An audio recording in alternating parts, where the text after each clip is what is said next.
Olá a todas, olá a todos. Bem-vindos à segunda M-Talk do Festival Mental, da 10ª edição, da nossa década, do nosso trabalho de 10 anos de festival e, portanto, de celebração. Nesse sentido, como sabem, e foi anunciado este ano, não há temas nas M-Talks, e o tema é um tema geral, é o tema dos temas. É o percebermos numa década de saúde mental em Portugal, relativamente a vários...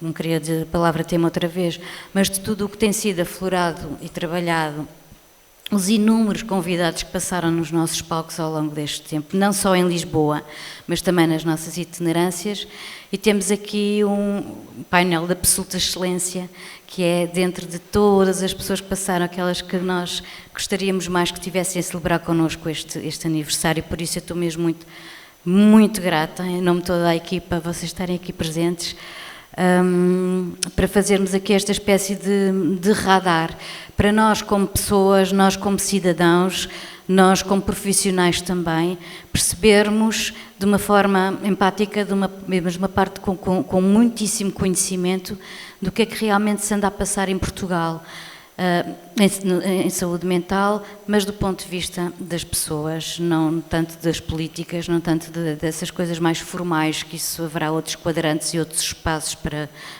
se falar em detalhe, que não aqui, mas percebermos o que é que tem vindo a ser, que resulta, o que é que não resulta e o que é que eventualmente poderá haver em perspectiva de futuro, como humanidade, como pessoas, não só como portugueses, nem só como saúde mental. Uma grande salva de palmas, por favor, para a Rita Paes Santos, vai subir ao palco, jornalista. Vou passar o microfone e a Rita agora faz o seu trabalho. Obrigada. Sim. Ok, obrigada Ana pela apresentação também e pelo convite e a toda a organização aqui do Festival Mental. E pronto, sejam bem-vindos então a esta conversa do Festival Mental, em que realmente, como a Ana estava a explicar, vamos então tentar fazer este overview do que é que foram os últimos 10 anos em alguns temas específicos de saúde mental, mas se calhar a conversa também será um pouco mais abrangente do que isso. Connosco temos então André Viamonte, que eu vou pedir que suba aqui ao palco para eu não ficar sozinha, que é compositor...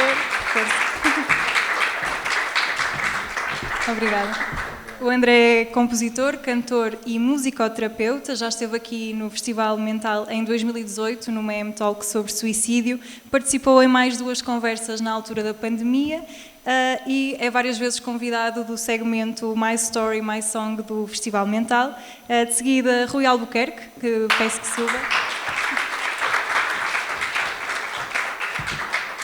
O Rui é médico psiquiatra e professor universitário, participou na M-Talk 2017 sobre Alzheimer e numa de 2023 sobre demência. Bem-vindo, Rui. E peço, por fim, que suba aqui Samuel Antunes.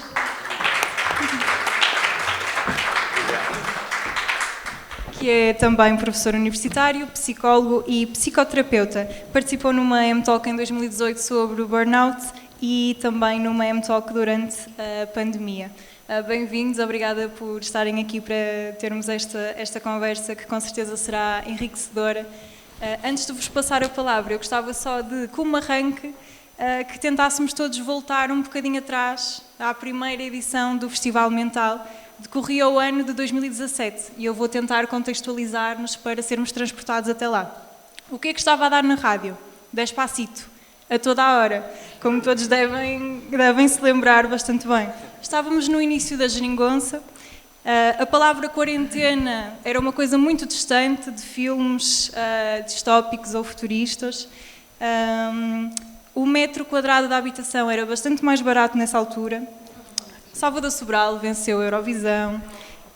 Estávamos ainda numa ressaca da vitória do Europeu em 2016. Pronto, estávamos assim a começar a usar as Insta Stories, esta ideia das imagens de curta duração era nova, começamos a aprender expressões como fake news,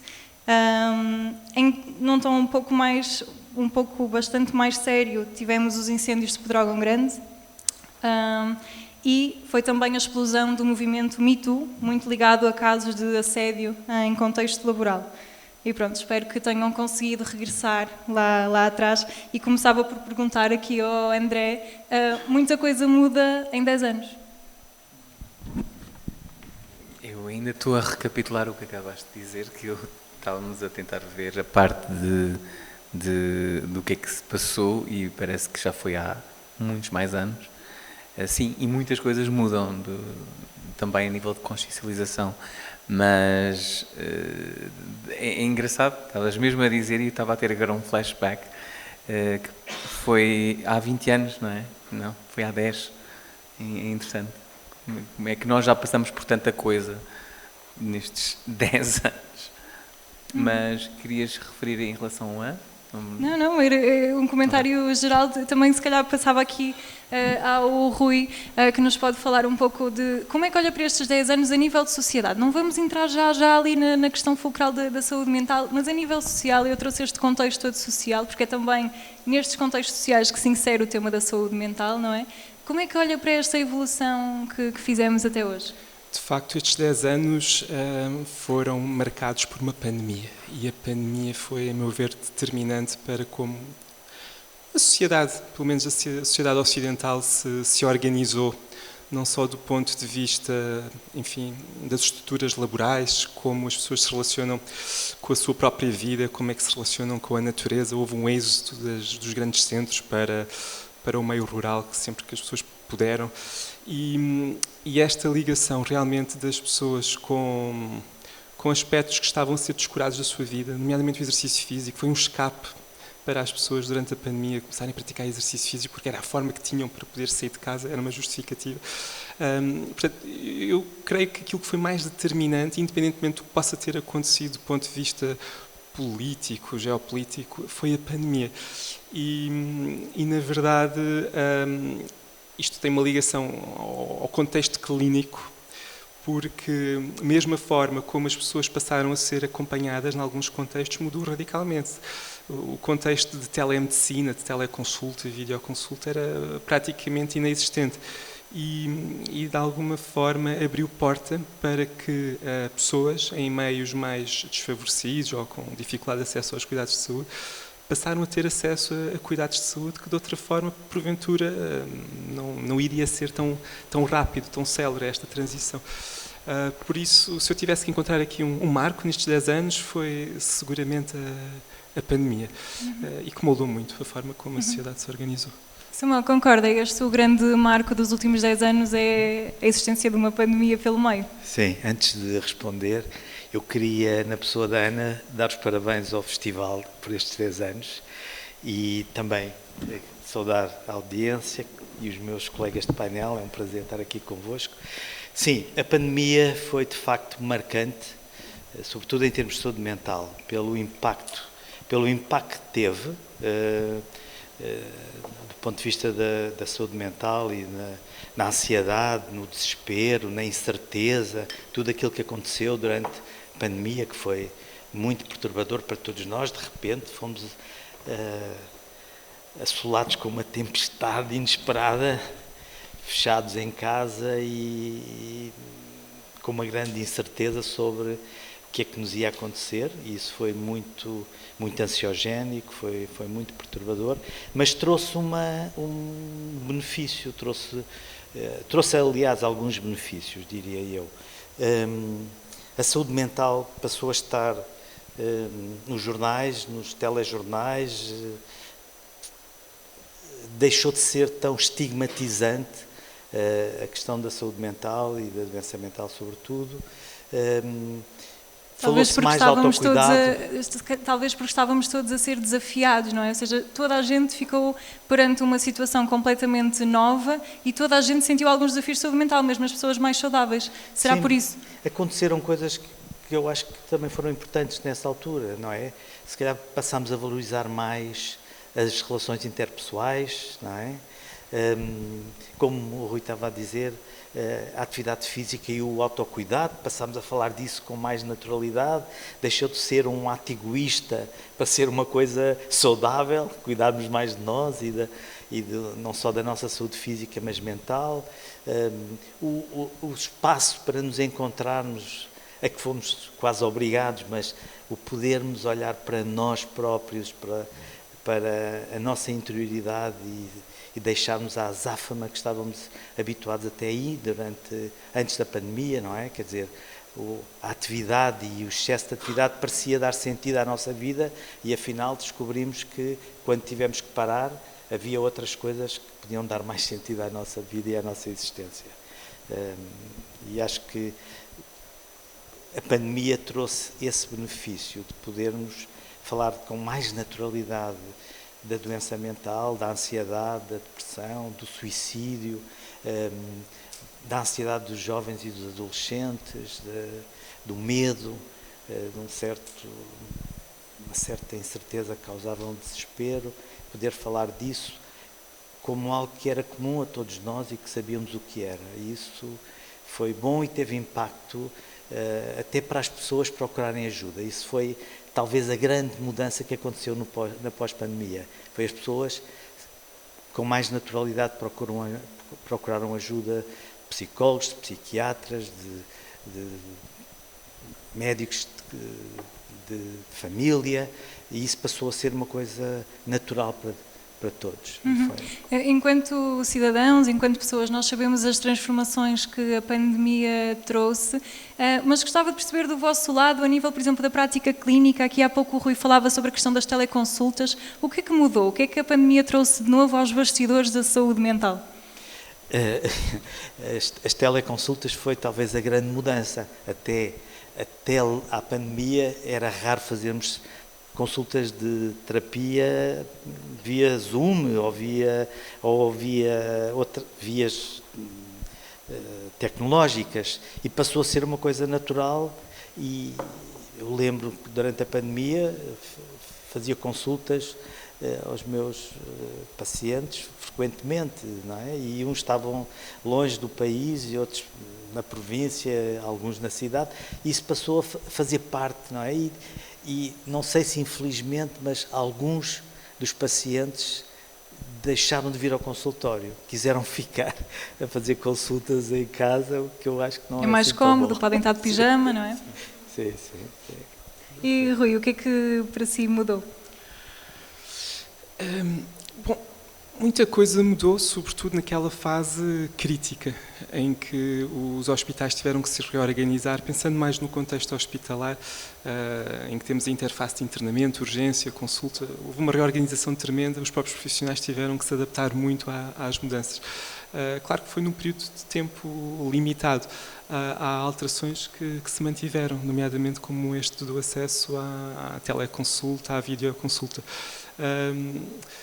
Um aspecto muito positivo foi realmente a preocupação. Ainda hoje de manhã estive a fazer consultas e uma senhora foi de máscara. Portanto, as próprias pessoas passaram a ter uma preocupação consigo próprias e com os outros, já não com a preocupação, enfim, da infecção por coronavírus, mas por quadros respiratórios mais simples. E isto foi um aspecto, uma sequela muito positiva da pandemia. As pessoas começaram a ter noção que se estão doentes com, enfim, uma infecção respiratória, vão proteger os outros, e isto realmente perdura até hoje. E nós próprios.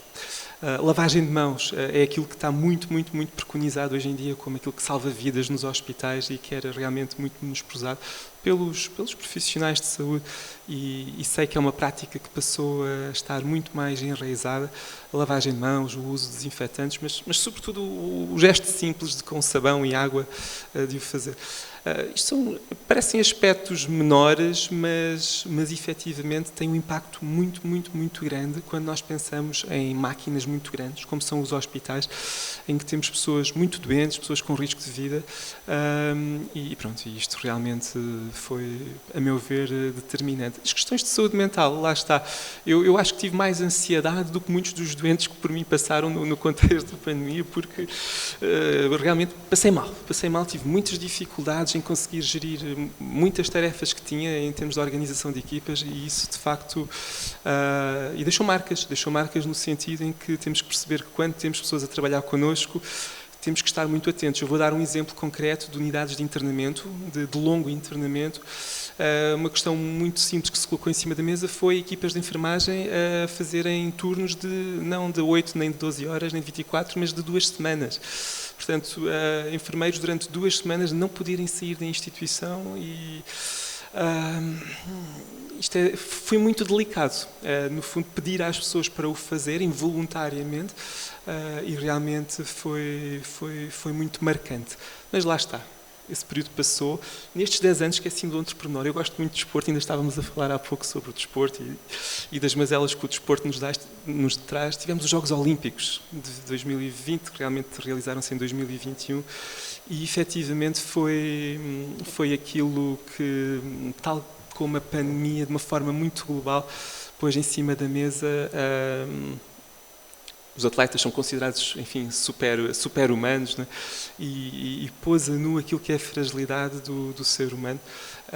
E pronto. E hoje em dia é cada vez mais frequente nós assistirmos noutras áreas, noutras modalidades, não só na ginástica, como foi naquela altura, mesmo no futebol, enfim, atletas a explicarem, a exporem-se, e de que forma é que a sua profissão fica para segundo plano, em detrimento daquilo que é o cuidar da sua saúde mental. André, enquanto músico e musicoterapeuta, eu lembro-me que na pandemia as pessoas tinham muito essa necessidade e a necessidade desse contacto. Iam para a janela cantar, cantavam juntas de uma janela para a outra. Havia a tentativa de criar esta conexão através da música. A música foi importante para passar uma pandemia? A música é sempre importante nestes contextos. A questão, eu vou aqui parafrasear aqui algumas partes até a nível pessoal. Eu acho que houve quase um smog, quase aqui uma neblina, porque as pessoas parece que foram todas encaminhadas para o mesmo, quase como uma manada, para ir tudo para o mesmo sítio, e de repente todas as redes sociais são válidas e já não há qualquer tipo, agora é necessário, agora a parte do contacto pessoal já não é assim tão importante, vamos para a parte das consultas online e etc, e é tudo muito prático, mas de repente parece que reside qualquer coisa a nível, parece que fica uma neblina, e nunca estivemos tão acompanhados e tão sós ao mesmo tempo. É uma sensação quase dicotómica e paradoxal, que é de género, estamos a ser acompanhados, mas ao mesmo tempo estamos acompanhados pela nossa solidão de estarmos sozinhos e continuamente anestesiados. Parece que a nossa cabeça está estimulada e altamente estimulada pela parte de um telemóvel ou da parte das redes, mas continuamos quase encapsulados fisicamente num sítio em que ficou parado. E isto pode soar muito estranho, mas se calhar eu, como artista, digo, parece que ainda há restícios disso a continuar ainda agora. Nós estamos, mas há quase uma dissociação subliminar ali que ainda persiste.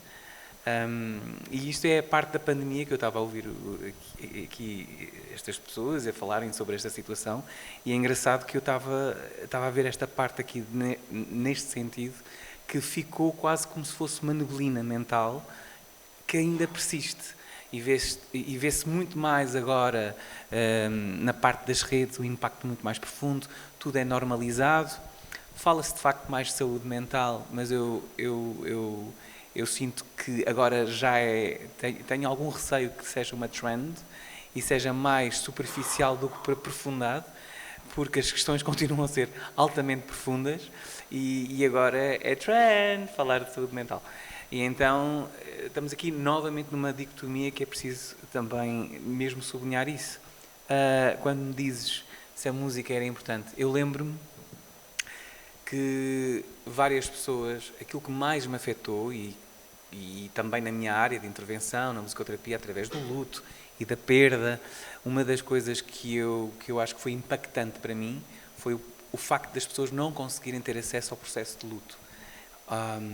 As pessoas acabarem por falecer e estarem sobre vidros e não poderem visitar. Eu acho que isto é dilacerante, é altamente perturbante, estou a dizer isto a me arrepiar, porque tirou-nos a possibilidade física da partida ou do luto de um familiar.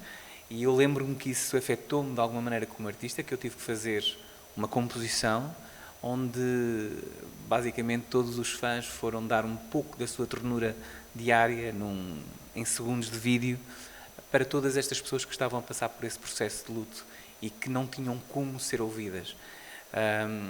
Isso foi muito marcante para mim, porque eu tive casos muito perto, soube de outros casos, que era basicamente por medidas de contenção e etc.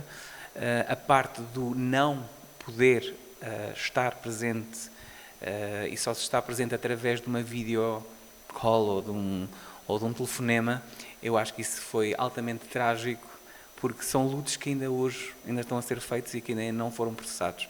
Estamos a falar do direito de estar presente fisicamente ao pé de alguém, de uma mãe, de um pai, e isso foi retirado. A música continua a ser um eixo transversal em que toda a gente se une e toda a gente ouve, e pela música muitas das vezes muitas das coisas ficam desbloqueadas para se conseguir fazer acesso a outros tipos de sentimentos. Mas sim, eu agora, a parte de luto e de perda foi um dos fatores para mim mais marcantes na pandemia e que me afetou enormemente, aliás, porque eu fiz 2 temas relacionados a isso, exatamente. E a música consegue também ser um meio de acedermos às nossas emoções, mas também as processarmos de alguma forma, não é? Foi bonito na altura porque eu, quando fiz o Aqui, que era o tema que saiu mesmo na altura da pandemia, lembro-me que vários fãs e todas as pessoas mandaram pequenos vídeos, vídeos ternurentos, basicamente, do dia-a-dia, ou o seu cão, ou o gato, ou um abraço ao sobrinho, ou um abraço ao filho, e fizemos todo um vídeo de volta desta situação, e era quase como dar ternura a quem pudesse ouvir. Houve essa união das pessoas. Sim, e houve. E a música nisso une de uma forma quase inconsciente e sem contexto. Portanto, Rui, eu ia pegar aqui numa coisa que o André disse há pouco, que é, hoje fala-se mais de saúde mental. Eu tenho essa impressão também. Hoje realmente fala-se muito mais de saúde mental do que há 10 anos atrás. É uma questão que está presente e aceite. Mas eu gostava de perceber da sua perspectiva. No que toca à saúde mental, no geral, estamos melhores, estamos piores? Assim, de uma forma simples. Não sei responder. Não sei responder. Fala-se mais de saúde mental. Eu não creio que se fale melhor sobre saúde mental. Quais são as diferenças? Pois, olha, ainda há tempos, eu não vou dizer qual foi o órgão de comunicação social, mas que, na verdade, avançou com uma notícia que já nem consigo reproduzir, tal bizarra era, no fundo, a manchete. Mas qualquer coisa do género, X% dos portugueses estão em risco de saúde mental. E eu fiquei muito baralhado. Em risco de saúde ou doença? Exato. Ora bem, portanto, este é o construto, no fundo, polissémico de saúde mental, ou seja, está a ser utilizado pelos profissionais, pelos órgãos de comunicação social, quando digo profissionais de saúde, médicos, enfim, psicólogos, por aí fora, órgãos de comunicação social, população geral, portanto, no fundo, nós estamos a utilizar esta expressão, saúde mental, para designar muitas coisas, nomeadamente doença mental. Portanto, eu acredito que o jornalista, quando redigiu esse título e que diz que X% das pessoas estão em risco de saúde mental, o que ele queria dizer provavelmente é estão em risco de doença mental, ou de, pelo menos de ter sintomas de uma patologia mental, mais comum, menos comum. Por isso, está realmente na ordem do dia o conceito de saúde mental, mas não está propriamente bem. Eu tenho trabalhado muito perto com os doentes cardiovasculares e com os doentes cardiocérebrovasculares e, na verdade, é aquilo que mais mata em Portugal, é a doença cardiocérebrovascular, portanto, os ataques cardíacos, os infartos de miocárdio e os AVCs.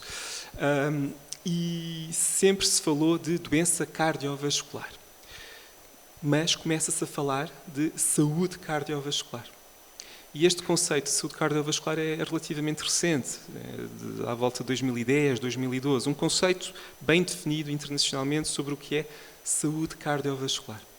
Ora, quando nós falamos de saúde mental, é difícil, até pela natureza do que é, no fundo, a vida psíquica de cada um, quer de doença, quer de saúde. Mas na área da cardiologia está tudo muito bem balizado. Há pouco estávamos a falar com a Ana Pinto Coelho sobre algoritmos, etc. Nós temos muitas áreas da medicina em que há guias de orientação precisas, há algoritmos mais ou menos precisos e é fácil de os médicos seguirem essas guias de orientação. Neste território de saúde mental, enfim, a vida psíquica é muito difícil. E mesmo quando vamos para o campo das doenças mentais, a caracterização das doenças mentais é complicadíssima. E há dois grandes, enfim, catálogos que, no fundo, organizam as doenças mentais, mas que servem muito pouco, muito pouco. Nós não os utilizamos no dia-a-dia clínico, quando queremos fazer um diagnóstico. Quando, então, falamos de saúde mental, as coisas complicam. Se formos à definição muito simples da Organização Mundial sobre o que é saúde mental, enfim, conseguimos perceber o que é que quer dizer. Por isso, tem-se falado muito sobre saúde mental, mas eu diria de uma forma assim muito simples, mal. Portanto, importa sobretudo a todos nós, profissionais na área, comunicação social, etc., começar a utilizar um pouco mais... Cautelosamente o termo. Exato. Porque isto é muito importante, mesmo na implementação de políticas públicas. Eu vou dar um outro exemplo muito concreto. Fala-se de saúde oral. Há programas nas escolas para promoção de saúde oral. Portanto, e quando queremos, de alguma forma, prevenir, é aqui onde nós estamos, neste momento, a falar, ou seja, de saúde mental. Nós estamos a tentar falar do que é, sobretudo, na promoção de uma saúde mental positiva, prevenção de doença mental.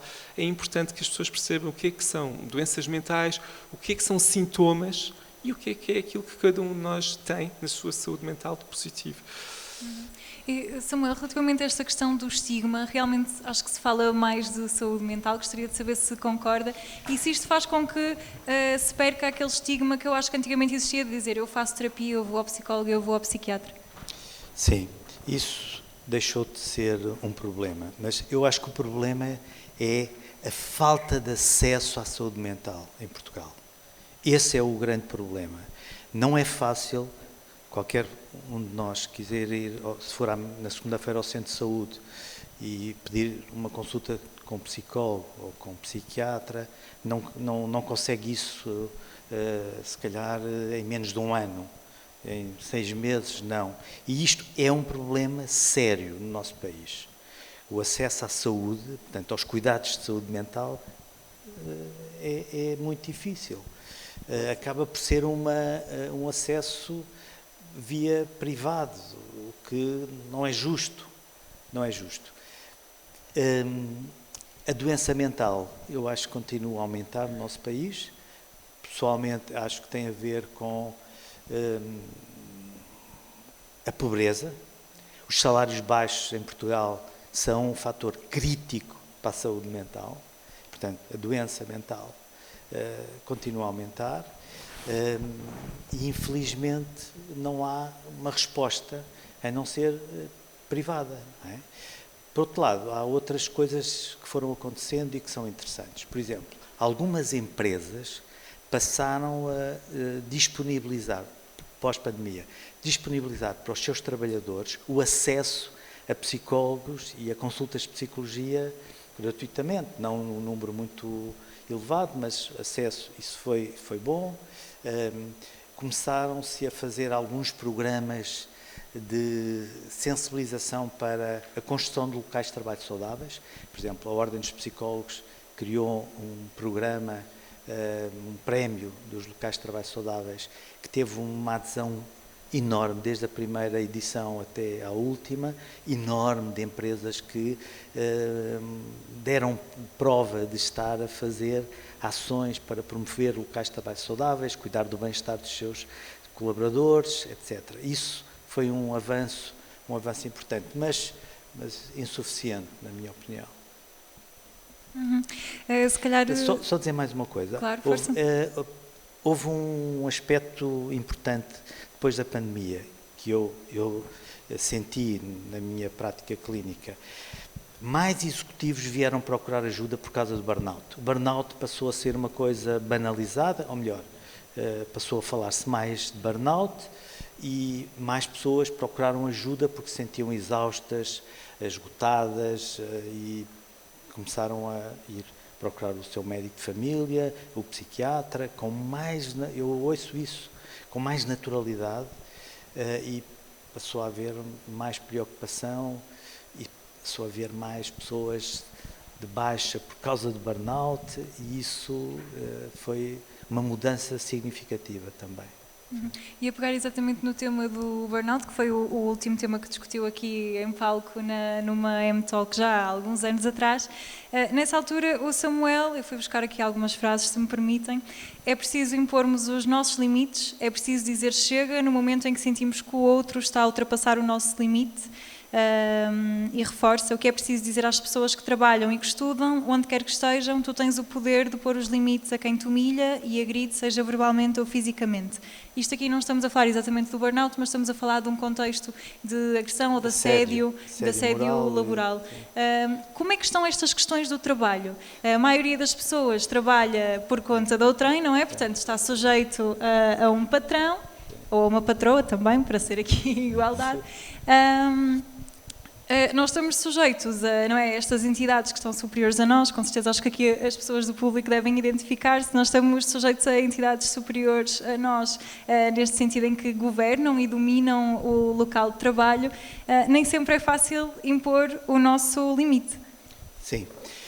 Houve algumas iniciativas de sensibilização das pessoas para esta questão e até algumas empresas sobre tolerância zero ao assédio, mas, infelizmente, nós não vemos nos tribunais casos a serem julgados. Porquê? Porquê é que eles não chegam lá?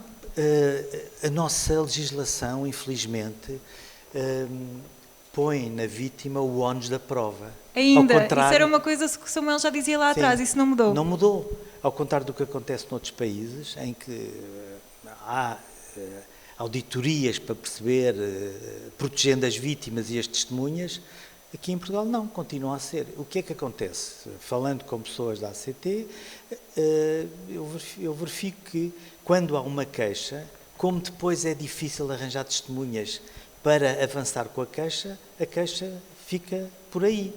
E nós não vemos notícias nos jornais de julgamentos, de assédios e de agressores a serem julgados ou condenados.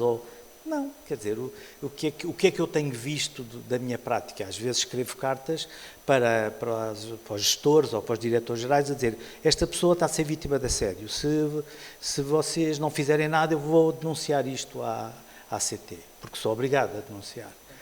E aí as coisas mudam, pessoas são retiradas de equipas, mas, por exemplo, não se faz nada com os agressores, eu acho que devia fazer, não é? Devia-se obrigar os agressores a fazerem formação sobre liderar sem assediar, liderar para promover saúde e não doença, e não se faz nada, não é? Eu vejo algumas empresas ficam assustadas com isto quando veem a carta e começam a desencadear mecanismos para resolver o problema, mas não resolvem o problema, porque resolver o problema é, por exemplo, obrigar os agressores a terem, no mínimo, a fazer uma formação sobre o que é assédio, porque eu também sei que há pessoas que estão a agredir e pensam que estão a motivar. Eu ouvi uma vez numa formação um chefe dizer assim, mas eu faço isso que é para os motivar. Forma errada de motivar, não se motiva a intimidar as pessoas. E começou a haver aqui mais sensibilidade para essa questão, mas nós estamos longe de conseguir. Uma coisa que já tentámos fazer, que a Ordem tentou fazer, que foi mudar a lei, para a lei retirar à vítima o ónus da prova, mas não mudou, infelizmente não mudou. Não é? Eu gostava aqui que o André comentasse, porque está a expressar-se aqui sobre o que o Samuel está a dizer. O que é que sente a ouvir isto? Não, eu estava-me a lembrar que há um caso, por acaso, que eu estou a acompanhar há algum tempo por causa de assédio. E o ónus é de facto todo, ela tem que provar, ela tem que ir buscar as provas e não bastava só o facto do que é que já passou, que ainda tem que reunir e tem que se reunir e confrontar com a situação, mas tudo fica um bocadinho águas de bacalhau, porque basicamente as entidades promotoras, ou as entidades basicamente que têm esse poder, fazem acordos, tentam apagar a situação e deixar aqui um bocadinho, para ficar um bocadinho tudo a bem, mas os agressores continuam lá. É exatamente, e eu estava-me a rir porque basicamente sei deste caso. E é um caso complexo, porque, de facto, a pessoa parece que vive 3 abusos ao mesmo tempo. Sim, na Bélgica, por exemplo, quando se prova que há assédio e que há um agressor, isso é motivo para despedimento com justa causa. Claro. O agressor vai para a rua e perde o emprego. E isso fez com que muitos agressores deixassem de ser, com medo de serem despedidos. Óbvio. Se calhar tem que ser assim. E passando então deste assédio para exatamente a questão do burnout, que falamos aqui de uma questão de exaustão emocional prolongada, não é? Aqui de alguma forma. Como é que evoluiu o burnout? Como já falamos, tivemos a pandemia aqui pelo meio. Na pandemia, eu lembro-me, falou-se bastante sobre as questões do burnout e as questões da saúde ou da doença mental no trabalho foram bastante discutidas. Hoje as empresas estão mais atentas, têm mais medidas de prevenção, têm mais medidas de cura, entre aspas? Infelizmente não. O burnout está a crescer. Há grupos de risco. Por exemplo, os profissionais de saúde são o primeiro grupo de risco. Os médicos, os psicólogos, os enfermeiros, os assistentes sociais são o primeiro grupo de risco. E quando eu ouvi o bastonário da Ordem dos Médicos falar em números que são assustadores relativamente aos internos e até aos médicos de família. Vou só aconselhar para pôr o microfone um bocadinho assim. E não está a diminuir, infelizmente está a aumentar. Também a forma como nós trabalhamos em Portugal não é facilitadora da redução do burnout, porque nós continuamos a pensar erradamente que quem trabalha mais horas é melhor profissional. E isso é uma mentira. Quem trabalha mais horas provavelmente está a tentar agradar o chefe ou alguém para passar a imagem que eu sou um bom profissional. Aquilo que nós devíamos promover era equilíbrio de trabalho, vida pessoal e familiar. Investir mais no tempo pessoal, em família, o tempo livre, em tempo para ir ao ginásio, para ir ouvir música, um concerto à meia da tarde. E não, nós infelizmente em Portugal continuamos a trabalhar muitas horas e a cultivar esta ideia de que quem trabalha muitas horas é um bom profissional. Isso não nos leva a lado nenhum, leva-nos a ficar doentes, exaustos, sem capacidade para não só trabalhar, mas para refletir sobre como é que estou a trabalhar e de que maneira é que eu estou a funcionar na minha vida profissional. Para muita gente o trabalho é o tempo dominante da sua vida. Não é? Há pessoas, então, na área da saúde, o Rui sabe isso melhor que eu, as pessoas trabalham, ele, aliás, deu o exemplo há pouco, as pessoas trabalham horas, vão a casa dormir e voltam no dia a seguir para trabalhar e não houve tempo para viver. Que eu acho que é isso que nos falta, essa cultura de ter tempo para viver e viver com qualidade, viver bem, desfrutar das coisas que podemos desfrutar na nossa vida. Isso, nós não falamos disso, não se fala disso e isso é preciso, não é? 8 horas para trabalhar é suficiente, 8 horas para dormir também faz falta e dormimos menos do que devíamos, provavelmente, e 8 horas para viver, eu acho que é o essencial. E o que é que vai mudar isso? Chefias mais jovens? Eu acho que tem que haver uma mudança de cultura nas organizações. A começar no Estado, em primeiro lugar, que é o primeiro prevaricador. E depois nas organizações. Já começa a haver algumas com esta sensibilidade, eu conheço algumas, onde há esta preocupação. Até conheço uma empresa onde o diretor-geral e dono da empresa apaga a luz da empresa às 6 horas da tarde e obriga os trabalhadores a ir para casa. Mas isso é raro. Eu gostava de andar com este homem pelo país inteiro a dar o exemplo de como é que se lidera, não é? Mas é raro, isto é raro, não é? E curiosamente... Se eu quiser passar lá na minha empresa. Curiosamente, este homem tem esta postura de obrigar, paga o ginásio aos trabalhadores e tal, cresce mais do que muitas empresas que têm uma política contrária. Cresce 2 dígitos ao ano, que é fantástico. E ele diz, eles cuidam mais da empresa do que eu. Claro, ainda há essa associação da produtividade com as horas de trabalho que não se verifica dessa forma. Mas Rita, é preciso mudar a mentalidade das organizações. Tem que haver uma cultura, efetivamente uma cultura de bem-estar, de mais preocupação com o bem-estar. E as empresas precisam de perceber isto. Quando investimos no bem-estar das pessoas, as empresas ganham mais, as pessoas produzem melhor, estão menos exaustas, são mais inovadoras, são mais criativas, todos ganham. E até o país, não é? Porque há menos absentismo, há menos baixas, há menos presentismo, todos ganhamos. Porque é que isto é tão óbvio, porque é que não se faz? Mas a cultura é de esquecer e é de sobrevivência. Sei, E vem outra vez a temática da pobreza e é contínuo e é pescadinha rabo na boca. Andamos aqui neste sentido, ou seja, nós vamos ver os fundos a nível de cultura.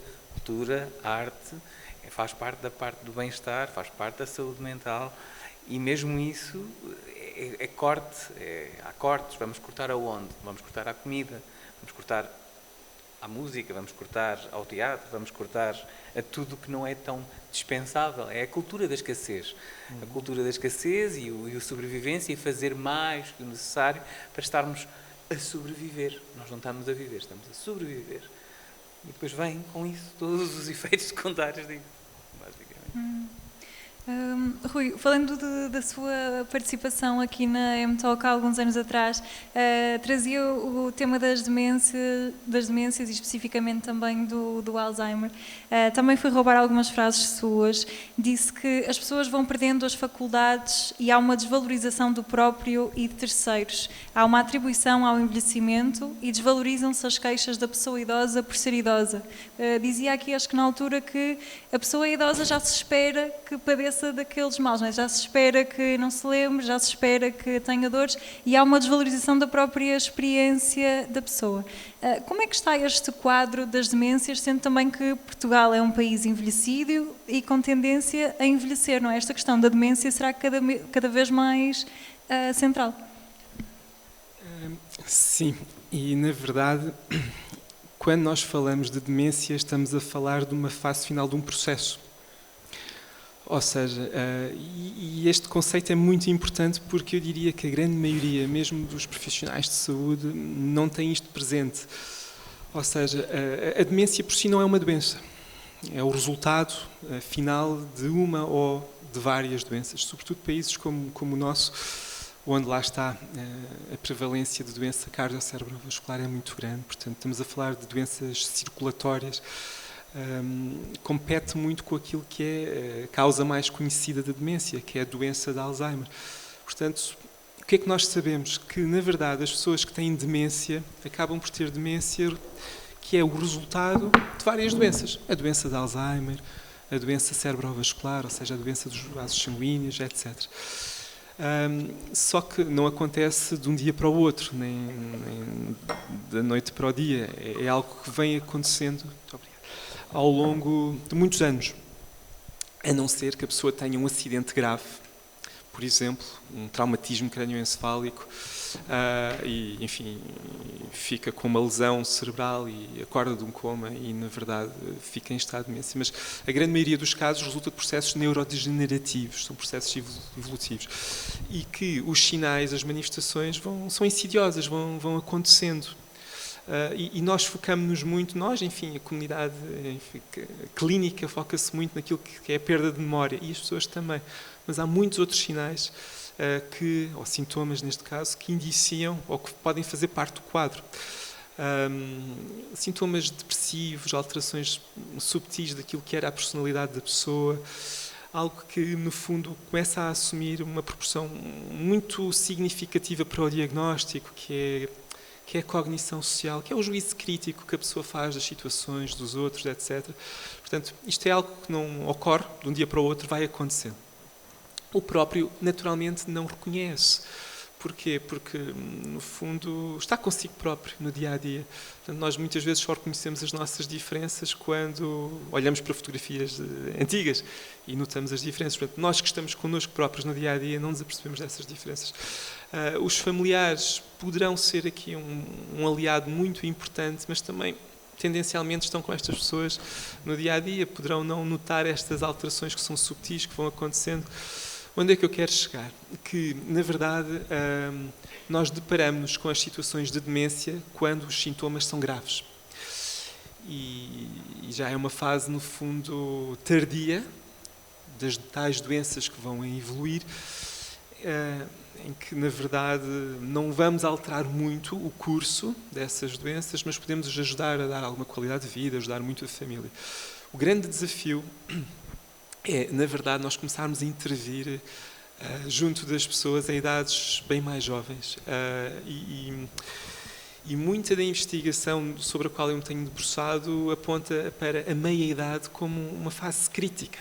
Portanto, as pessoas que ali nas suas 40, antes de chegarem aos 50 anos de idade, terem muita cautela com alguns fatores, nomeadamente depressão não tratada, fatores que são avaliáveis em análises de sangue, nomeadamente colesterol, e isto a ciência já começa a mostrar bem que há fatores de vida, ou fatores da vida na meia-idade, que são muito importantes para controlar. E o colesterol... Então, quais são, assim, para quem está aqui a ver, está mesmo ali na faixa dos 40 e está assim, ok, eu não quero ter qualquer problema. Qual é, assim, a lista de... Exato, e isto cruza-se, na verdade, com aquilo que nós estávamos aqui a conversar há pouco, sobre a sobrecarga em ambiente laboral, como é que a pessoa vive a sua vida para além do trabalho. Nós somos um país pobre. Vou fazer um parênteses, uma notícia também há pouco tempo que realmente há um consumo massivo de psicofármacos, nomeadamente de antidepressivos e de outros psicofármacos em Portugal. Bem, as razões poderão ser múltiplas, mas na verdade um país pobre como o nosso, em que na verdade as pessoas têm muita dificuldade em encontrar formas de acesso à cultura, em que a prática de exercício físico é muito escassa, mas isto cruza-se com muitos setores da sociedade civil e da forma como o Estado Central organiza as coisas. Pensar as nossas escolas, em que os miúdos estão na escola até às 6 da tarde, onde é que vão praticar desporto? Eu venho de um país anglo-saxónico em que as escolas terminam a sua atividade letiva às 2 da tarde e os miúdos têm todo o resto da tarde para praticar, eu nem digo exercício físico, digo praticar desporto à séria. E isto é algo que não está na nossa cultura portuguesa. E tem manifestações na meia-idade. Portanto, alguém que está na meia-idade, que nunca praticou ou que não gosta de praticar, tem que começar seriamente a pensar nos benefícios que o exercício físico trazem à nossa saúde mental, nomeadamente naquilo que poderá ser processos de doença que poderão mais tarde levar à demência. Socialização. Ainda há tempos eu estive na Eslovénia, numa cidade maravilhosa, em que durante o dia eu não via pessoas na cidade. E ao aproximar do final da tarde, 5, 6 da tarde, realmente as pessoas começavam a frequentar a cidade e começavam-se a montar bancas, esplanadas, etc. E o que é que eu percebi? O que é que se passa naquelas pessoas? Estamos a falar da Eslovénia, um país que tem dado um salto tremendo do ponto de vista económico e da forma como a sociedade se organiza. As pessoas durante o dia, estou a falar de um fim de semana, estão a praticar atividades de ar livre, estão na montanha, estão nos lagos. E com o final do dia realmente socializam, esplanados, num tempo muito frio, estive em pleno dezembro, um frio terrível, mas as pessoas não deixavam de socializar, de estar na rua, etc. Ou seja, para as pessoas da meia-idade, apostar muito na prática de exercício físico, uma socialização saudável, porque é estes hábitos de estar com o outro que na terceira idade, e eu aqui avanço já para a terceira idade, são determinantes, porque a solidão por si é uma doença. E é uma doença que compete, por exemplo, com a perda auditiva. Ou seja, as pessoas que desenvolvem uma surdez já na terceira idade é um fator de risco tremendo para desenvolver demência. Portanto, na meia-idade, socializar bem, manter este hábito ao longo da vida, adquirir hábitos de prática de exercício físico se não tiverem, e ir ao médico.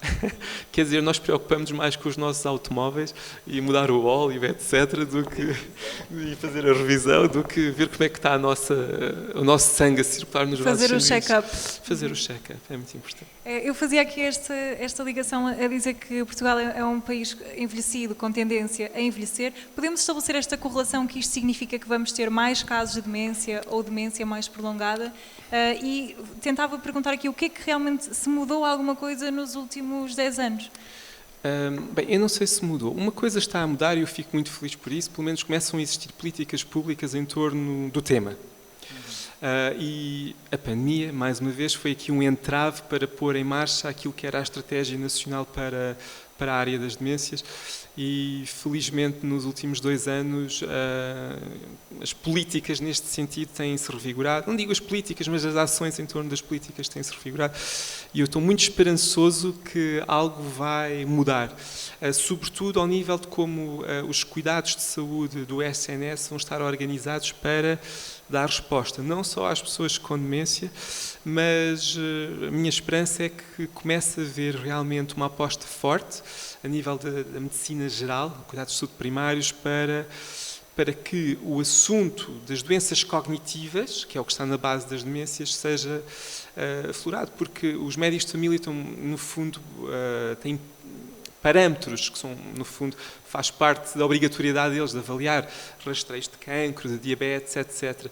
E aquilo que é, na verdade, a chave para muitas pessoas passa por controlar muito bem a hipertensão arterial, o colesterol, etc. Pronto, esse é um aspecto muito particular. Agora, quando me fala de envelhecimento, claro, ainda bem, nós estamos a viver todos mais anos. Há um aumento da longevidade.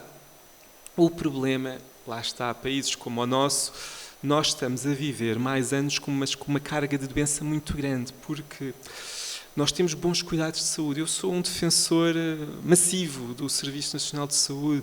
Aquilo que o Samuel está a dizer há pouco é verdade. Há serviços onde o acesso à primeira consulta, por exemplo, de psiquiatria é tremendo.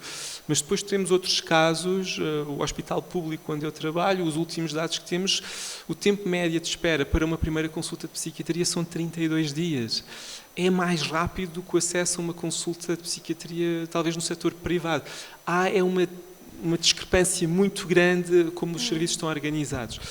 O que eu quero dizer é, em relação então ao envelhecimento, aumento da longevidade, nós temos aquilo que é a expansão de morbilidade, ou seja, nós temos as pessoas realmente a acumular doença ao longo da vida. E o que se pretende, o ideal, é que as doenças apareçam mais tarde.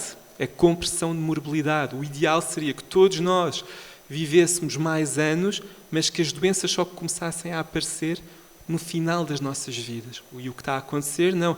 Nós temos diabéticos mais jovens, obesos mais jovens, etc, etc. Mas as pessoas já não estão a morrer. Infecção por VIH é uma doença crónica. Portanto, o ideal seria que, efetivamente, houvesse prevenção destas doenças. Isto tem implicações tremendas. Porquê? Porque a partir do momento em que eu tenho uma pessoa diabética aos 30 anos, já temos aqui uma doença a contribuir para a tal demência que pode vir a surgir mais tarde. O mesmo acontece com uma pessoa com uma obesidade aos 20 anos. Por isso, o problema das demências em Portugal advém, sobretudo, daquilo que acontece ao longo da nossa vida. Por isso, por muito boas políticas que existam em torno das pessoas mais velhas e de cuidados de saúde muito diferenciados para as pessoas mais velhas com demência, quer dizer, não há Estado Social, não há economia que aguente a acumulação de carga destas doenças ao longo da vida, doenças dos mais jovens. Por isso, isto é um tema muito complexo.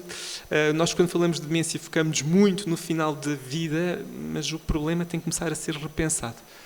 Temos que pensar antes. Gostava só de fazer aqui uma breve nota, que também há aqui uma questão muito importante, que é o papel dos cuidadores, não é? Ou seja, temos estas pessoas que não têm doença, mas acompanham, vivem, convivem, passam a ter doença também? Passam a ter doença. E há pouco, quando estávamos a falar do burnout profissional, quer dizer, nós também temos uma forma de burnout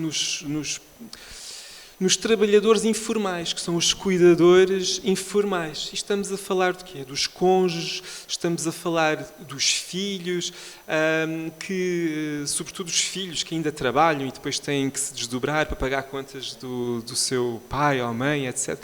É complicadíssimo. E realmente esta sobrecarga tem implicações tremendas. Ainda há tempos eu quis passar uma baixa de assistência à família para uma filha e não consegui.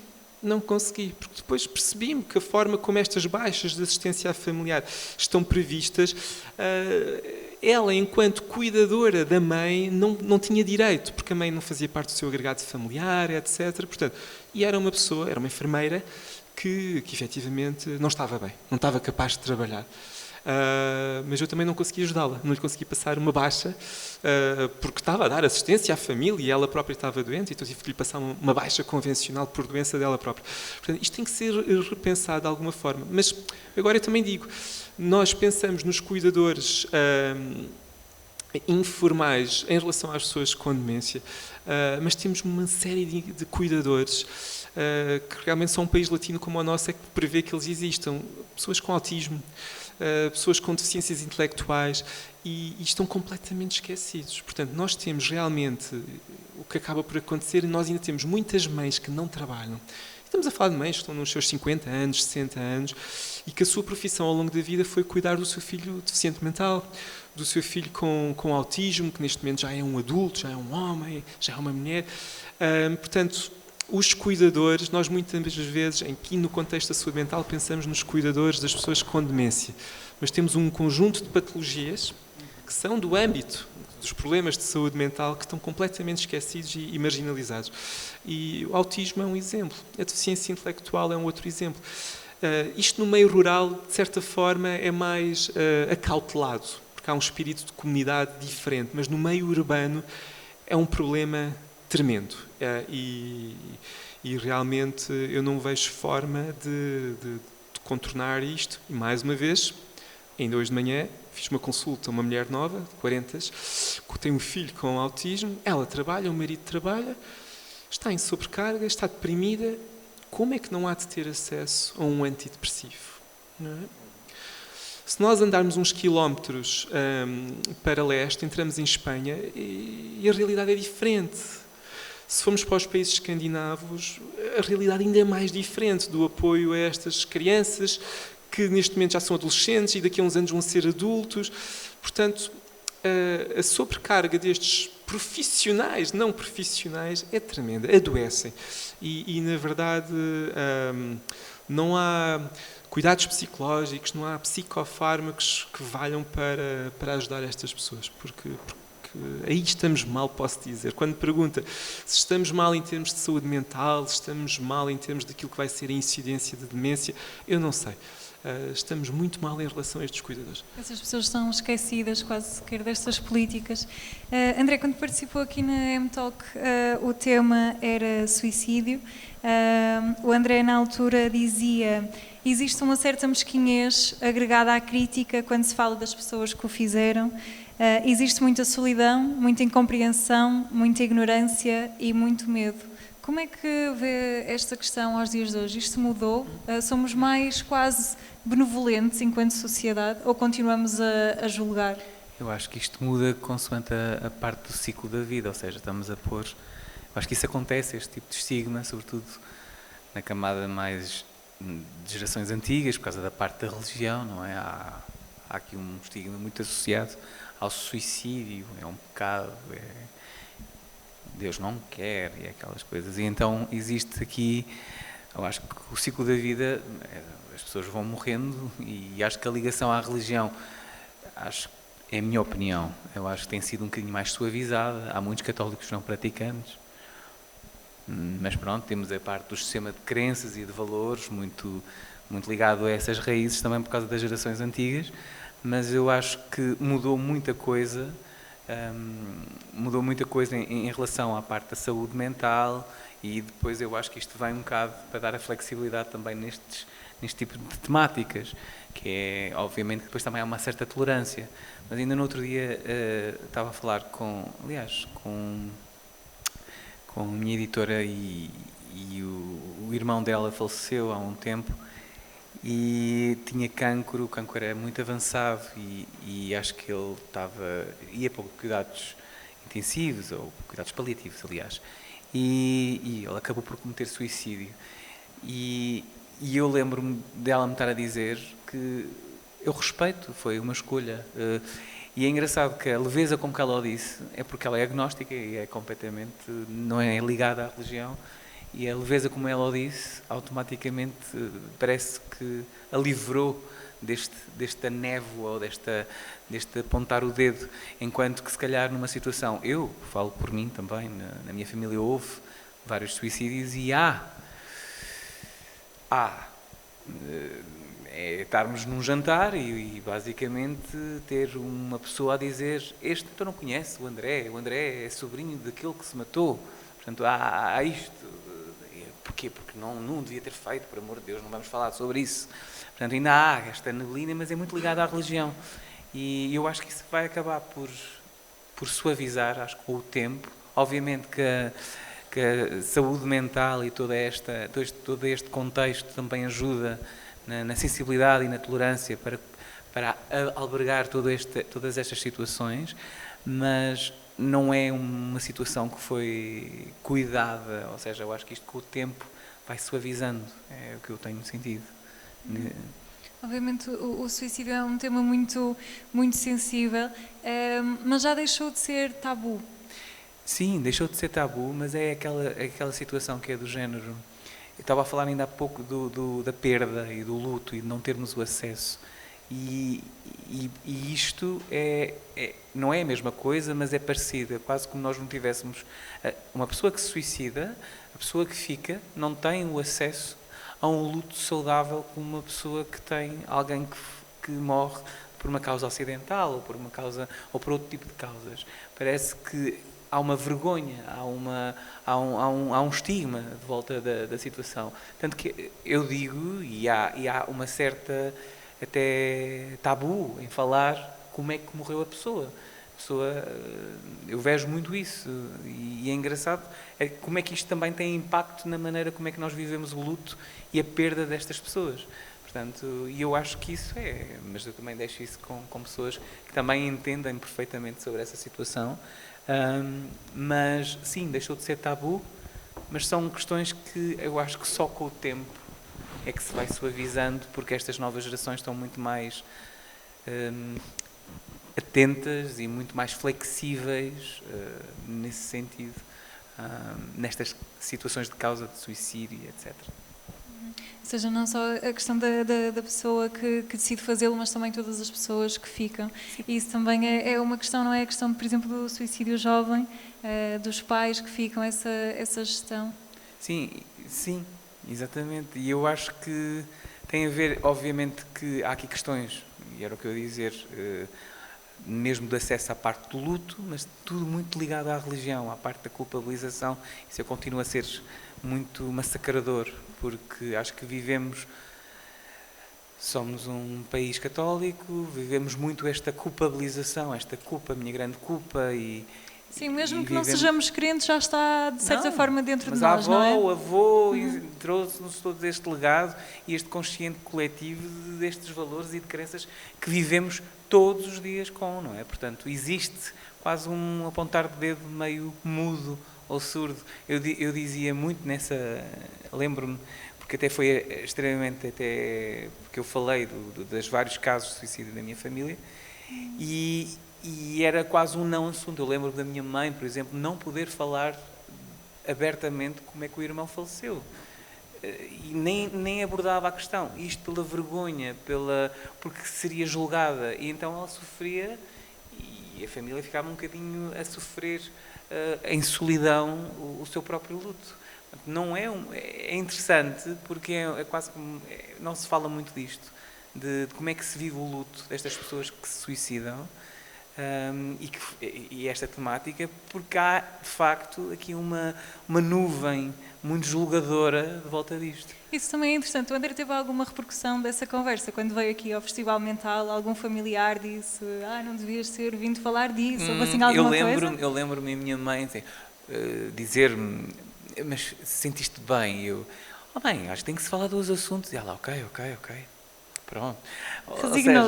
Resignou-se porque ela também está habituada a levar com um artista, portanto, coitada, não é? Já está habituada. Agora vou fazer isto. E ela diz, oh meu Deus do céu, o que é que eu fiz mal lá? Portanto, ela está habituada a esta irreverência, que é uma irreverência até controlada, mas está habituada a isso. E é engraçado que até mesmo nas situações mais velhas, o que é interessante é parte das redes e elas agora estarem também a mexer nos Facebooks da vida e nos Instagrams da vida, terem acesso de uma forma a temáticas de saúde mental, onde vão quase transformar e transmutar todo este sistema de crenças e de valores. Por exemplo, a minha mãe hoje não vive a religião da mesma maneira que há 30 anos atrás. E eu sinto um orgulho enorme dela poder ter feito esta transformação e transição de forma a trazer a religião de uma forma mais saudável para a vida dela e não tão castigadora e tão puritana e tão Às vezes também são preciso as gerações mais jovens virem partir alguma coisa, não é? Eu acho que tem que se partir tudo. Eu acho que este sistema tem que se partir tudo. Nesta nota, gostava de vos convidar também ao público a fazer parte desta conversa.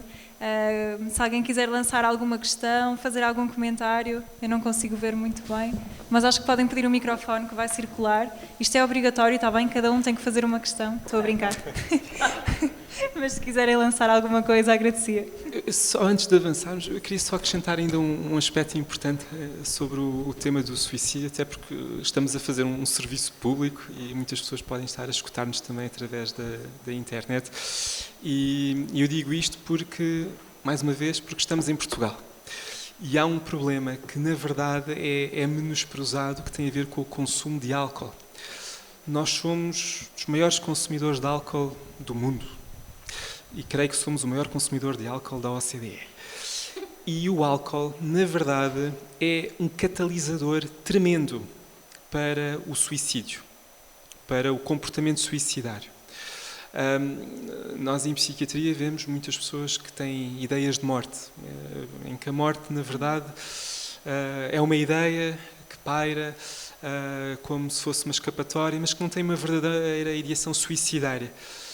E depois deparamos com pessoas que têm ideação suicidária. E pessoas com planos menos estruturados, planos mais estruturados, pessoas que pensam na morte como realmente um fim que pode ter meios mais letais, menos letais, mas é complexo quando nós avaliamos uma pessoa com suicídio. Mas o álcool é um grande catalisador. E estamos em Portugal. Ora bem, se nós tivermos alguém com risco de suicídio e se esta pessoa tiver consumos de álcool, e reparem que nós, na verdade, não medimos muito bem aquilo que podemos ou não podemos beber, porque está mais ou menos definido aquilo que são as quantidades máximas diárias para o ser humano, para o homem e para a mulher, porque há diferenças daquilo que a mulher pode beber e do que o homem pode beber. Não é uma discriminação, mas tem a ver com aquilo que é o metabolismo do homem e da mulher. E a população geral não tem noção daquilo que são as quantidades.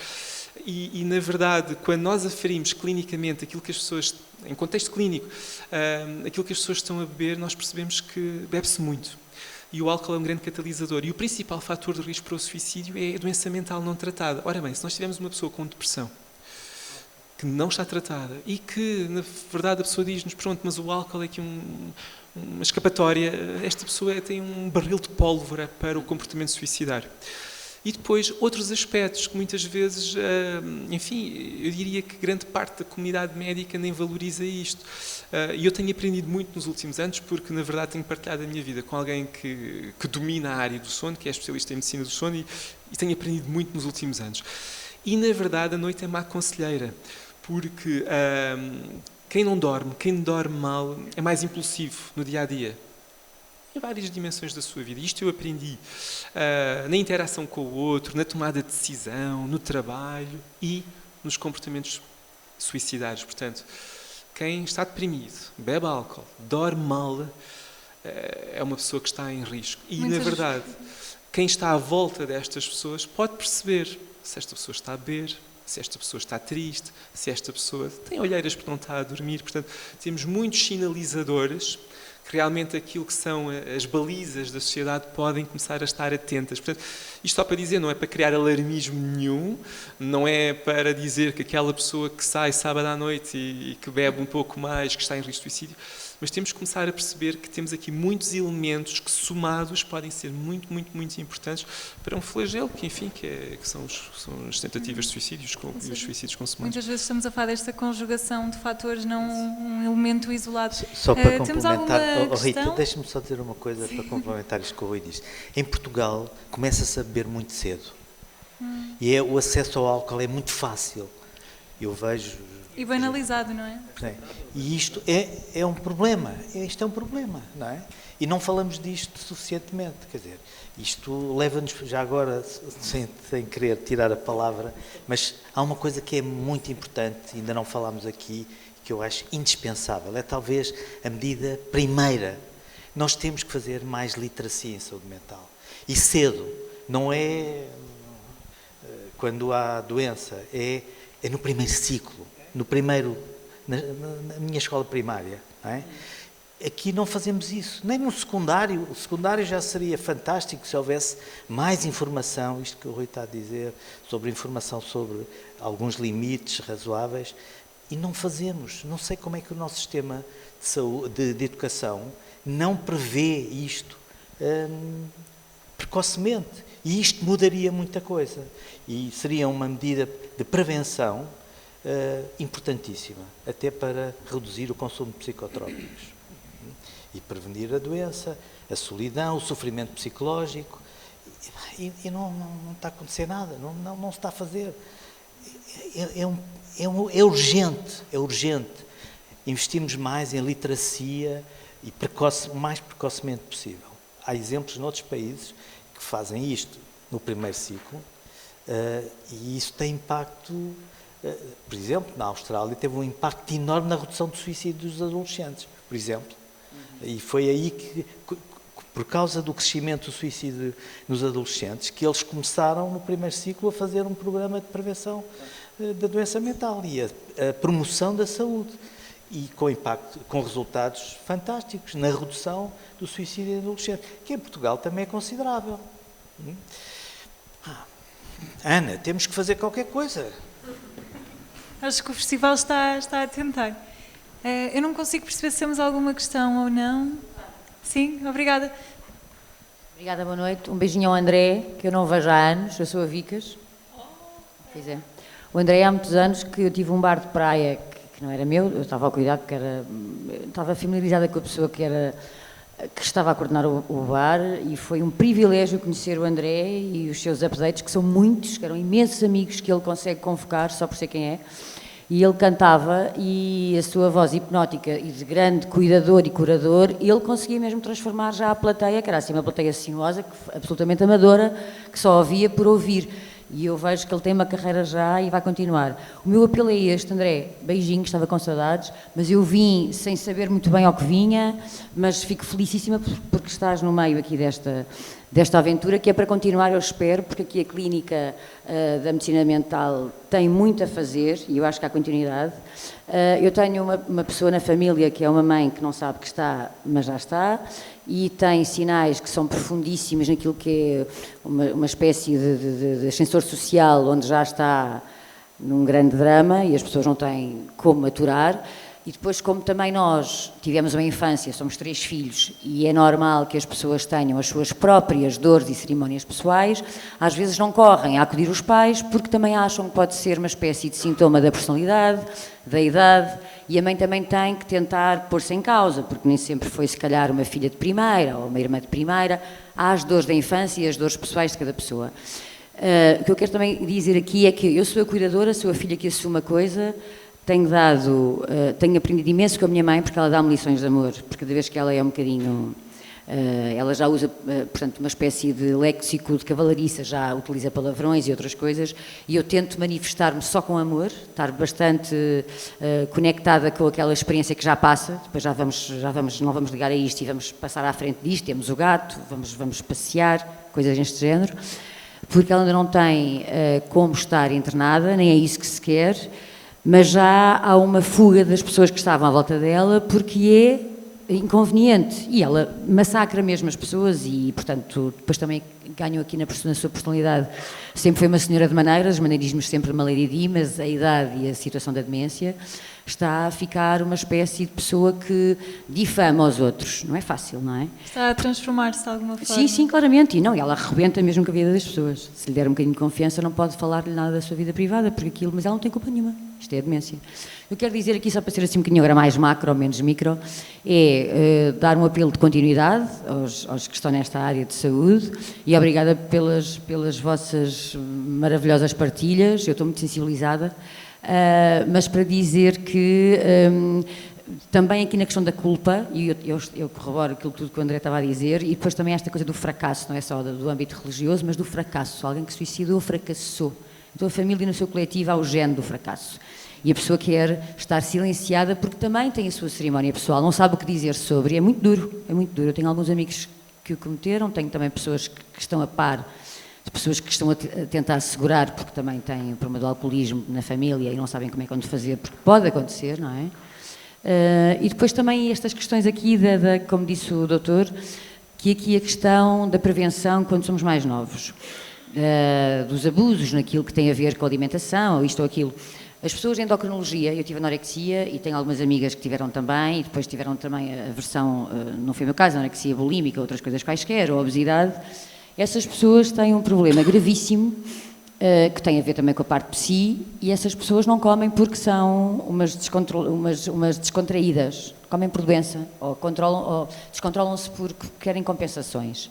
Essas pessoas não podem nunca ser culpadas, têm que ser acompanhadas, porque elas deviam controlar-se, fazer o tal desporto. Eu compreendo tudo o que disse, tudo.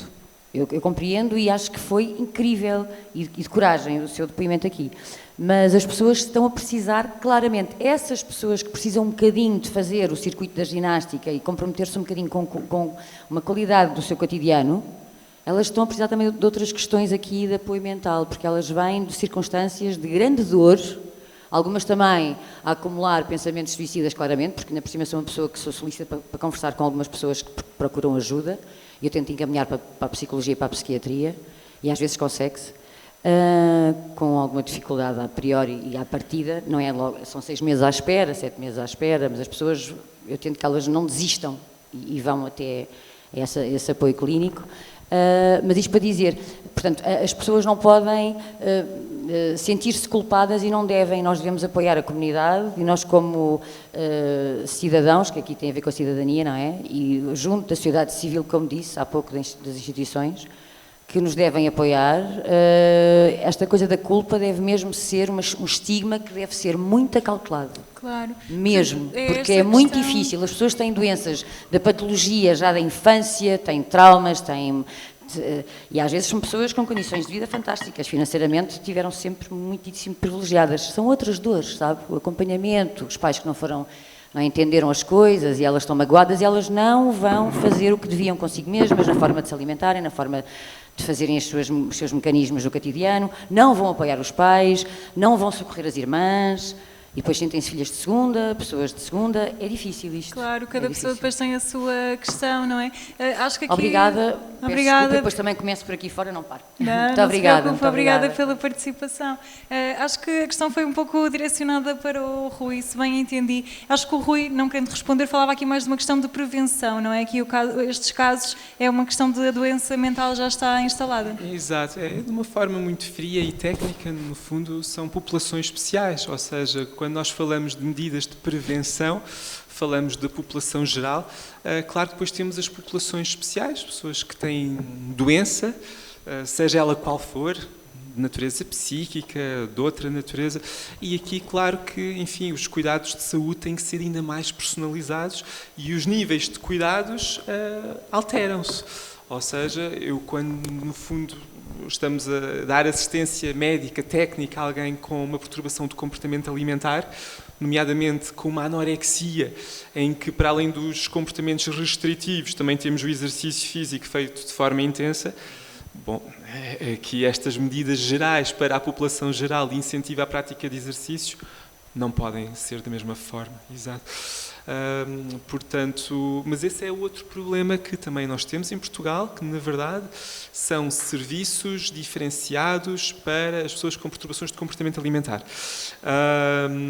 Mas tem a ver com a prevalência do problema, como é que os serviços estão organizados, mas é um desafio muito grande, porque na verdade o que muitas destas pessoas precisam não é propriamente de um médico todos os dias, precisam é de níveis de cuidados que passa por internamento parcial, hospital de dia, mesmo a hospitalização domiciliária, que acaba por ser um modo de atuar da medicina que para estas populações pode ser muito importante, não retirar as pessoas das suas casas, do seu meio, mas de alguma forma irmos percebendo como é que as pessoas estão a viver no seu meio natural do dia-a-dia, mas é uma fatia das pessoas com doença mental que realmente não há respostas muito organizadas ainda. E requer outro tipo de cuidados. Trazia também aqui um termo muito interessante que é a questão da culpa. A Ana está-me a tentar dizer aqui. Eu quero fazer uma pergunta. Claro, sim. Que era, aliás, muito rapidamente duas. Em relação às empresas e ao que agora se chama muito bem-estar, bem-estar agora tem múltiplas palavras, adjetivos e sinónimos, de mil e uma maneiras, seja yoga, seja o bem-estar, seja não sei o que da felicidade e tudo isso. De ontem falava-se uma coisa muito interessante, é que há uma palavra muito importante e que está a ser muito usada e que é infelizmente verdade, e há muito nos supermercados, que se chama greenwashing, que são produtos que depois uma etiqueta a dizer que é vegano, ou que é vegetariano, ou que é isto, ou que é não sei o quê, e agora que há, em vez de greenwashing, é o mental washing, e isto acontece nas empresas. Ou seja, vais a site de qualquer empresa agora e dizem que têm isto para o bem-estar dos seus funcionários / empregados, seja o que for. Fazemos isto, isto, isto, isto. O que é que alguns países nórdicos, tenho uma filha a viver na Dinamarca há muito tempo, e tenho acompanhado, e a saúde mental lá não é assim tão boa, mas esses serão outros 500, não interessa agora. Para ser mais específica, o que tem a ver é para manter as pessoas mais tempo no posto de trabalho e não o contrário, ou seja, é maléfico. É dizer, nós temos ginásio, nós temos até babysitter, porque tens uma bebé pequenina, até podes amamentar, mas no local de trabalho. Ou seja, tudo isto que podiam ser facilitadores para a saúde psicológica das pessoas, eu já não vou usar a palavra bem-estar, nem que seja saúde psicológica, mas está lá posto de uma forma que é maléfica, não é nada no sentido de ajudar o trabalhador e a empresa, não, está lá, porque assim ele fica muito mais tempo, desde manhã até à noite no trabalho. Isto é verdade, Samuel. Eu tenho amigos que eles têm o pequeno almoço no trabalho, mas eles vão mais cedo para tomar o pequeno almoço. E depois saem mais tarde para essa parte. E depois em relação também, desculpa, só para o Samuel, também em relação às adições e comportamentos e aditivos, que é uma área também que eu trabalho. E o álcool, aqui há uns anos tentei fazer isso e falar com as escolas e universidades, tinha até o plano todo feito. Porque há uma parte, agora está a começar a ficar um bocadinho ultrapassado, será para outro painel, mas dos 12 passos de alcoólicos anónimos, narcóticos anónimos, jogadores anónimos, de tudo isso, e de comportamentos aditivos, seja os autolesivos, seja a anorexia, a bulimia, seja comportamentos de jogo, de sexo, tudo isto, adição em geral, é a mesma doença. E levar isto às escolas, os 3 primeiros passos deste programa são para uma doença, o resto é um modo de vida. E sendo isto um modo de vida, que já foi transformado em vários países com sucesso, levado às escolas, explicado exatamente como estavas a dizer, desde a escola primária e secundária e tudo isto, mas não é ir lá, tipo, fazer um workshop e coisas dessas, porque eles não têm paciência para esse tipo de coisas, tem que ser feito de uma outra maneira. E há formas 1001 para se fazer isto. Portanto, estou contigo, se quisermos ir, vamos embora, porque há soluções para fazer isto e levar esta literacia em relação às adições às escolas é absolutamente fundamental mesmo. O Festival Mental vai às escolas para o próximo ano. Como quiserem. Samuel, mas lançava-lhe esta questão. Como é que olha para estas medidas que empresas, sobretudo mais jovens, muitas vezes que vêm de fora, têm aplicado? Bom, felizmente algumas empresas estão a tentar introduzir programas de promoção de saúde mental e bem-estar, isto é verdade. E nós temos visto isto, efetivamente, com dados, não é cheiro, é mesmo objetivamente. E há uma coisa na lei que é muito interessante, que é a obrigatoriedade das empresas avaliarem os riscos psicossociais. Isto é uma obrigatoriedade. Eu sei, a maioria das empresas não avalia, mas quando se avalia, o que é que nós encontramos? Identificamos quais são os fatores de risco.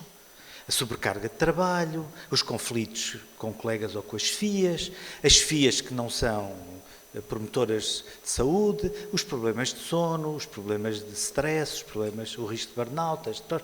Quando se avalia, encontramos. E, portanto, promover o bem-estar é, em primeiro lugar, reduzir, já não digo eliminar, porque por vezes é difícil eliminar, mas reduzir os riscos. A carga de trabalho, o ritmo, a carga emocional, a exigência cognitiva. Não, há profissões onde isso é elevadíssimo e tem que se proteger as pessoas disso de várias maneiras. É possível, para cada organização em concreto, em específico. Portanto, hoje em dia, a primeira medida para promover o bem-estar nas empresas é avaliar os riscos e depois introduzir medidas corretivas de redução do risco. E há outras coisas como envolver mais as pessoas na construção de soluções para o seu próprio bem-estar, ouvir as pessoas, fazer questionários de avaliação, de satisfação, de clima organizacional, ouvi-las e envolvê-las na construção de soluções. Quando isso acontece, então o bem-estar começa a aparecer. Portanto, isto é possível e temos ferramentas gratuitas. A Ordem dos Psicólogos oferece gratuitamente uma avaliação de riscos psicossociais, sem custos. É só usar. E depois ter um relatório que diz onde é que há riscos. Está aí. Não é? Deixa-me só perguntar muito rápido também para o Samuel. E sente que algumas empresas fazem genuinamente ou fazem simplesmente por totalmente lógico, no sentido de parecer bem, agora que é trendy falar de saúde mental para a sociedade, que aquela empresa vai fazer um programa ou quer implementar e vai pedir uma avaliação, mas na realidade depois a sua implementação não é bem como era pressuposto. Sim. Isso acontece com frequência. Infelizmente isso é verdade, Sérgio. Mas porque eu uma vez, numa reunião com o Presidente do Conselho de Administração no hospital, perguntei, nessa altura havia uma campanha da Agência Europeia para a Segurança e Saúde no Trabalho que obrigava os hospitais a avaliar os riscos psicossociais. E eu perguntei-lhe, então, no seu hospital, avaliar os riscos? Feche lá um questionáriozinho, só para fazer o número. Quando o que era importante era mesmo avaliar os riscos naquele hospital e provavelmente íamos encontrar áreas onde era preciso introduzir medidas corretivas. Foi só para inglês ver, como se costuma dizer. Não pode ser assim. Eu tenho uma opinião sobre isso. Eu acho que as empresas e as organizações que não avaliam os riscos deviam ser penalizadas. Não ter acesso, por exemplo, a fundos comunitários, por exemplo, para ter acesso a fundos e a benefícios, mas também as que avaliam terem benefícios fiscais, por exemplo. E quem concorre a fundos comunitários tem que dar prova, avaliou os riscos psicossociais, é que ainda por cima é uma coisa obrigatória, é legalmente obrigatória, está na lei, não é uma coisa que as empresas especiais é que fazem nas suas horas. Não. Todas as empresas são obrigadas a fazer. Mas, quer dizer, quando a ACT vai lá, pergunta sempre, relatório dos riscos psicossociais. Quem não tem, tem uma coima. Isso é o que a ACT está a fazer. Mas devia ser para todas as empresas, não é só para as pequenas, para as médias, para as grandes, ser feito. E isso seria a primeira medida de prevenção da doença mental associada ao trabalho. Avaliar os riscos. E, claro, quando se avalia, tem que se introduzir medidas corretivas, porque aparecem os riscos. Eu já fiz avaliações em sítios que aquilo está tudo à beira de um burnout, que é assustador. Quando aquilo, por acaso, nesse organismo foi publicado no jornal, a Secretária de Estado veio com as mãos na cabeça a dizer isto é assim, é assim. Façam qualquer coisa. Nós já estamos mesmo em cima da hora, vai ficar por aqui a nossa conversa. Acho que não temos tempo mesmo, que acho que vão começar as curtas e nós a seguir temos que ir todos ver as curtas, não é assim, Ana? É assim, peço desculpa. Se calhar também podemos conversar um bocadinho depois, mais tarde, lá fora. Obrigada por terem vindo também celebrar connosco. Obrigada. E pronto, acho que saímos daqui com informações práticas. Físico, foi isso que eu percebi. Não façam.